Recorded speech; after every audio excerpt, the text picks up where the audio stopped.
The Palestinian state should be created along the 1967 borders, with East Jerusalem as its capital.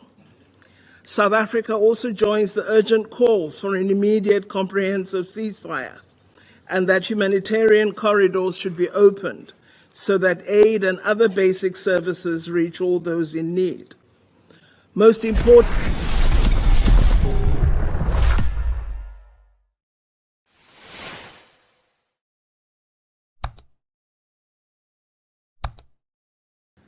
I now give the floor to Her Excellency, Ms. Naledi Pandor, Minister for International Relations and Cooperation of South Africa.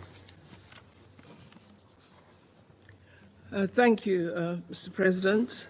I wish to begin by thanking the Federative Republic of Brazil for convening this timely open debate. We found the briefings this morning most instructive.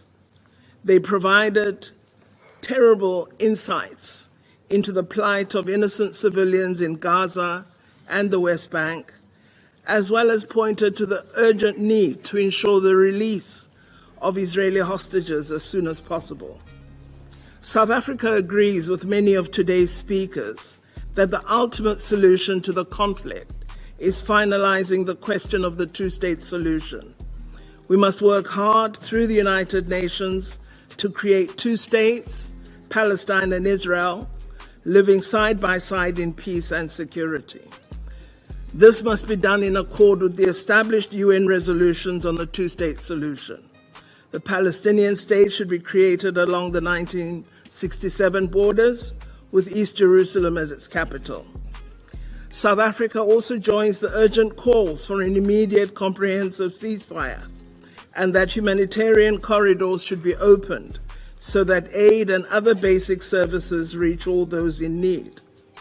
Most importantly, we call on all parties to exercise restraint and to desist from fueling this patently unjust war and suffering of innocents. Mr. President, we also express condolences to the people of Palestine and of Israel for the lives lost during the past 2 weeks. We are horrified at the blatant targeting of civilians, a clear violation of international humanitarian law, the Geneva Convention and its protocols. Both Hamas and the State of Israel have committed these violations. Chairperson, the killing of civilians and destruction of civilian infrastructure in Gaza by Israeli forces goes against the tenets of international law, which prohibits the targeting of non-combatants, especially women, the aged, and children. There is an added obligation on an occupying power over the people and territory it occupies in terms of the Geneva Conventions, including a prohibition against collective punishment.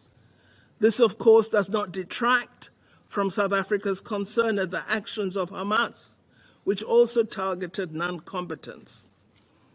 Whilst we express concern at the current violence and deaths, we cannot ignore the fact that continued occupation has bred hatred, suffering, and pain. Just as Israel deserves peace and security, so are Palestinians deserving of sovereignty, peace, and security. It is our view that for international law to be credible, it must be applied uniformly and not be selective.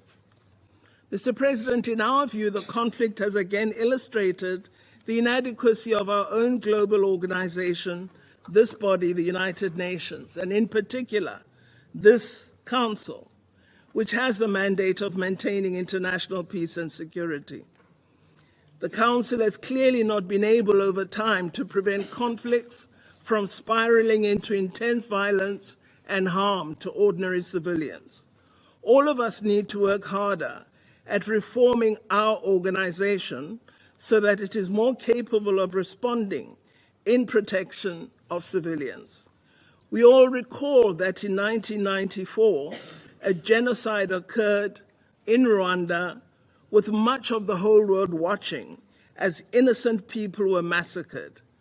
History cannot keep repeating such cruelty with all of us watching. We should establish a system of global governance that is fair, equitable, and has the capacity to respond to the needs of all persons in situations of threat and harm.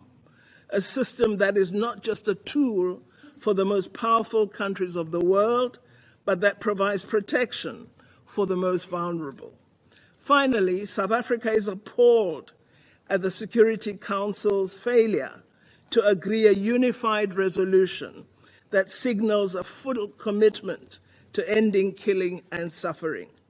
There can be no search for compromise resolutions when this Council is faced with a crisis of such proportions.